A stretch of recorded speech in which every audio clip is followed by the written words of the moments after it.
네, 안녕하세요. 축구 생각입니다. 주말에 있는 축구 승무패 토토 최종픽 공유 드리도록 하겠습니다. 지난주 주말에 공유 드렸었던 최종픽 같은 경우에는 4등에 적중이 됐었고요. 그리고 주중에 있었던 승무패 같은 경우에는 어제 이제 유로파 경기들로 구성이 되어 있었죠. 10개가 적중을 하면서 아쉽게 등수에는 당첨이 되진 않았습니다. 제가 평균적으로 8개에서 10개가 적중이 되기 때문에 그 점 참고해 주시면 좋을 것 같고요. 그리고 멤버십 관련해서는 베팅 내역이라든지 아니면 단톡방 참여를 희망하고 싶으신 분들만 멤버십에 가입을 해주시면 좋을 것 같습니다. 첫 번째 경기입니다. 에스파뇰 대 마요르카의 경기고요.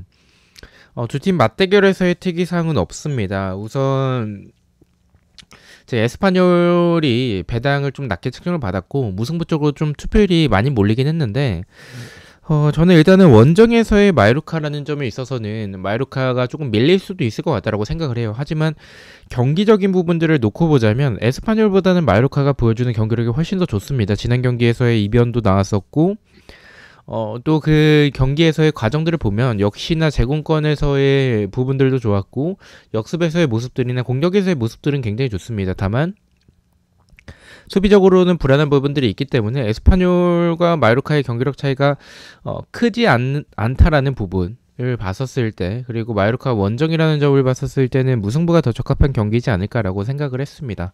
무승부 쪽으로 투표율이 많이 몰렸지만 저는 에스파뇰의 단독 무승부를 가져가 보도록 하겠습니다. 자, 2번 경기입니다. 에버튼 대 아스톤빌라의 경기고요. 두 팀 맞대결에서의 특이사항은 에버튼이 3연패를 하고 있고요. 홈에서는 2연패를 하고 있습니다. 에버튼 같은 경우에는 칼버트 루인 선수가 결장 예정이고요.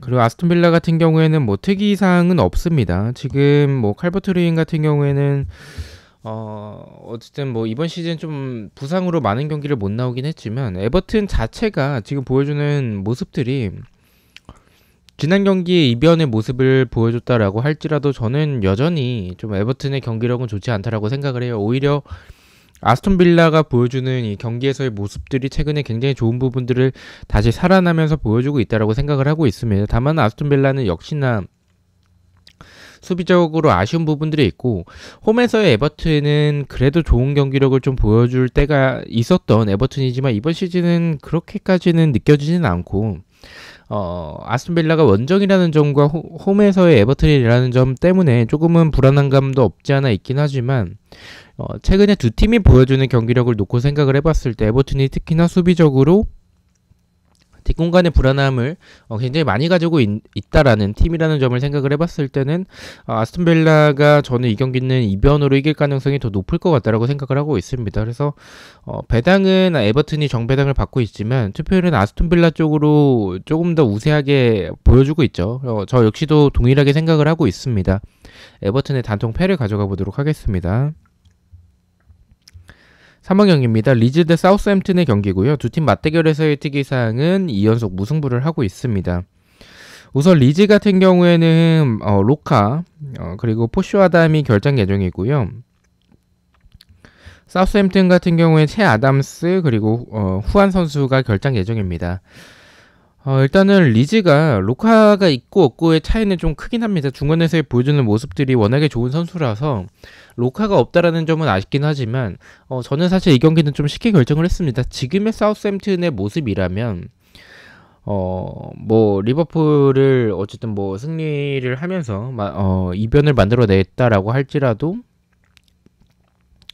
저는 지금 두 팀의 경기 스타일 자체가 크게 차이가 나지 않는다라고 생각을 해요. 압박적인 부분들을 좋은 부분들을 보여주고 있고 그리고 역습에서의 모습들 그리고 수비에서의 공간이 많은 모습들을 놓고 보자면 그래도 경기력이 조금 더 낮고 그리고 이 홈에서의 이점을 살릴 수 있다는 점에 있어서는 리즈가 사우스햄튼 정도는 잡아낼 것 같다라고 생각을 하고 있습니다. 저는 승패 방향을 좀 생각을 하고 있는 경기라서 선제골을 넣는 팀이 유리하다라고 보고 있어요. 그래서 그 팀은 리즈가 되지 않을까라고 생각을 하고 있습니다.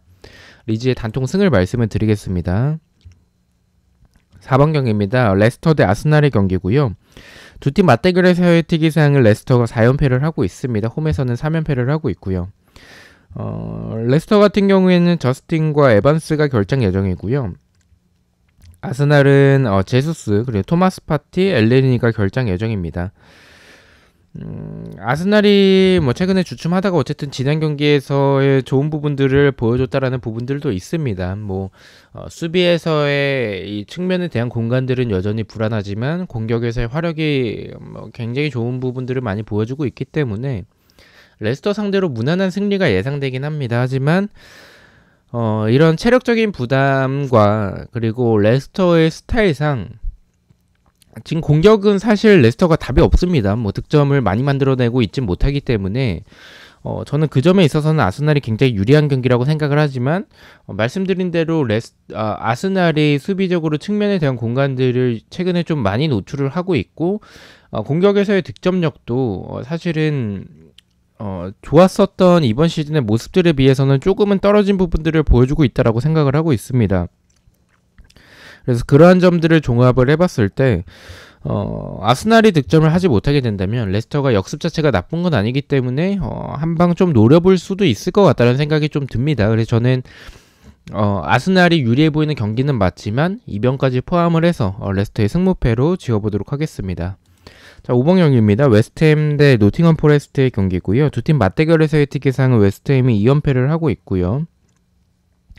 홈에서는 3연승을 하고 있습니다. 웨스트햄은 코르네 그리고 파케타 그리고 커트주마 선수가 결장 예정이고요. 노팅엄 포레스트 같은 경우에는 타이오 그리고 이제 뭐 링가드 쿠야테 선수가 결장 예정입니다.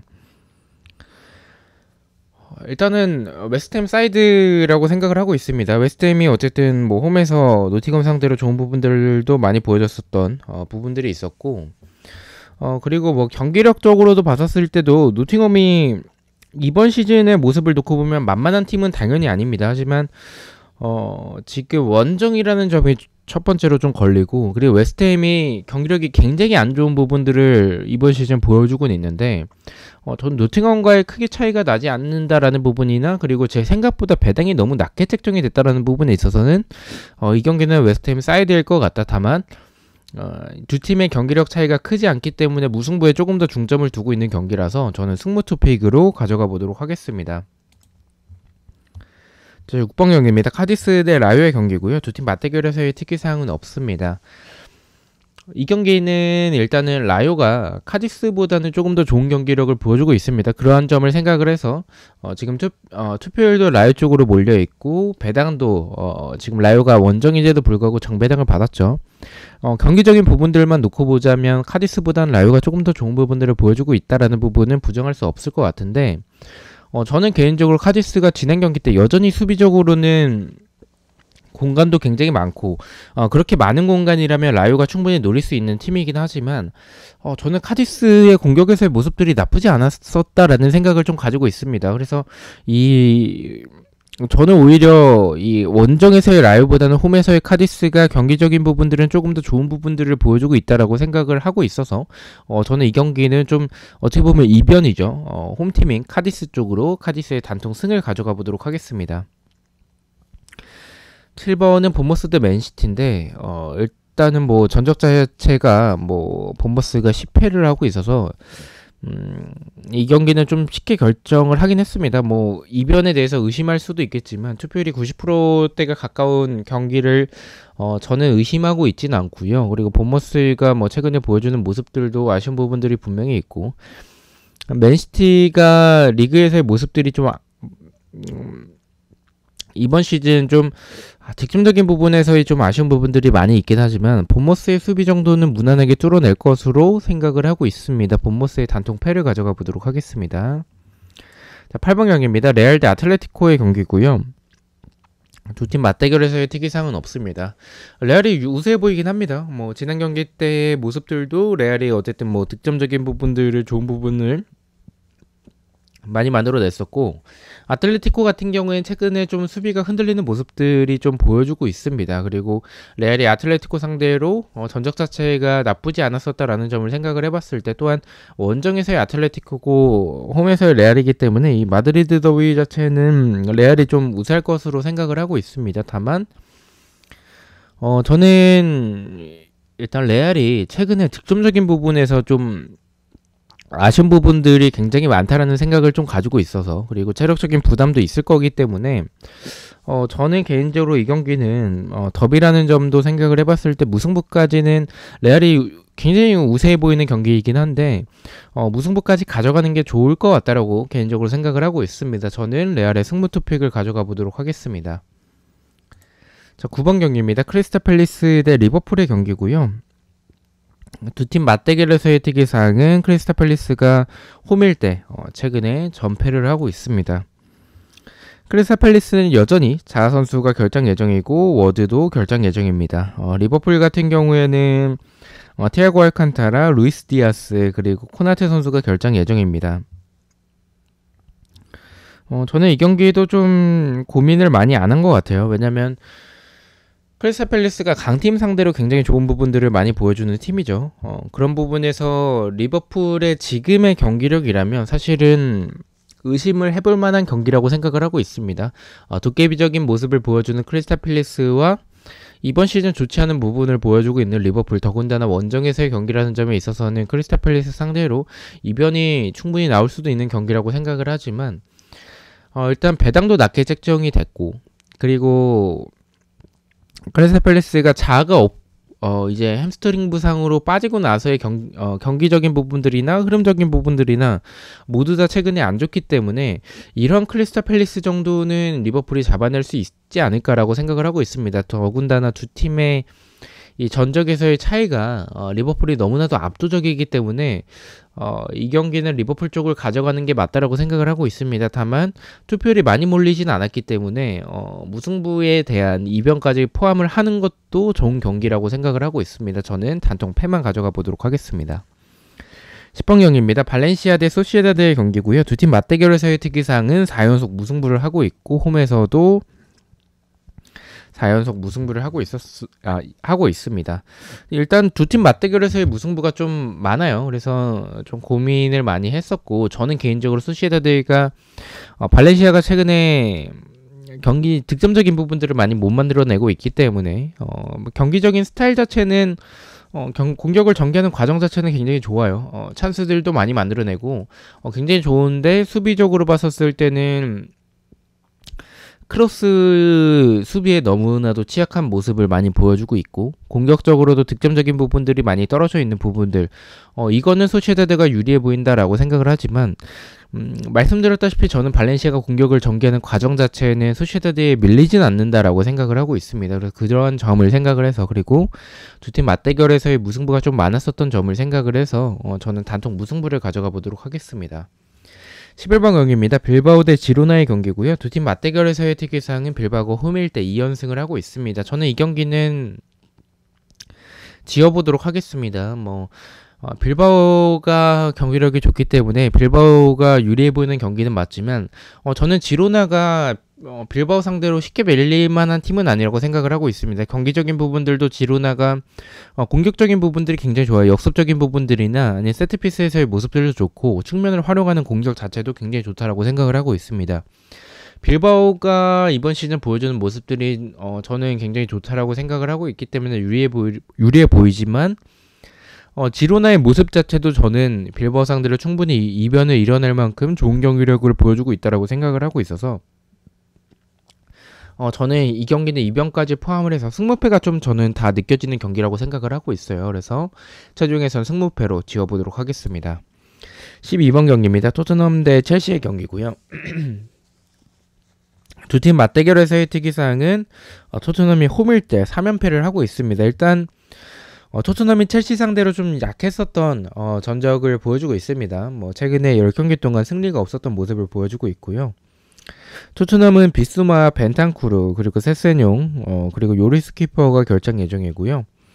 첼시 같은 경우에는 플리식 선수 그리고 아스필리쿠에타가 결장 예정입니다.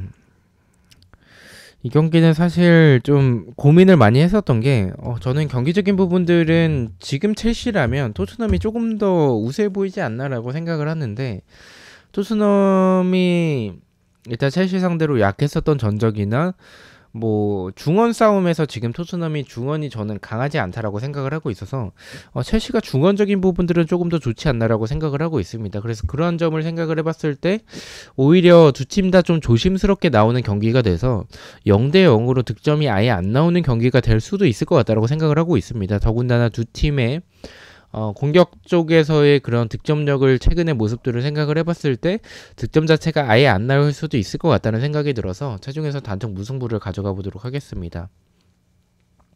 13번 경기입니다. 셀타비고 대 바이돌리드의 경기고요.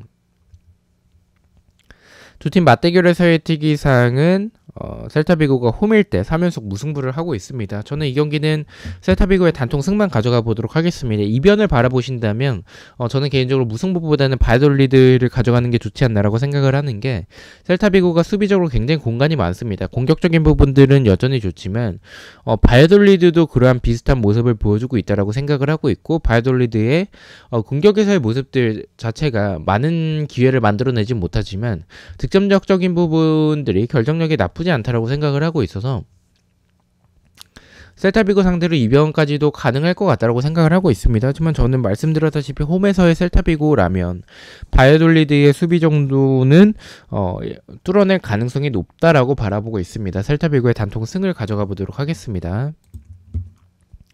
자, 마지막 경기입니다. 세비야 대 오사수나의 경기고요. 두 팀 맞대결을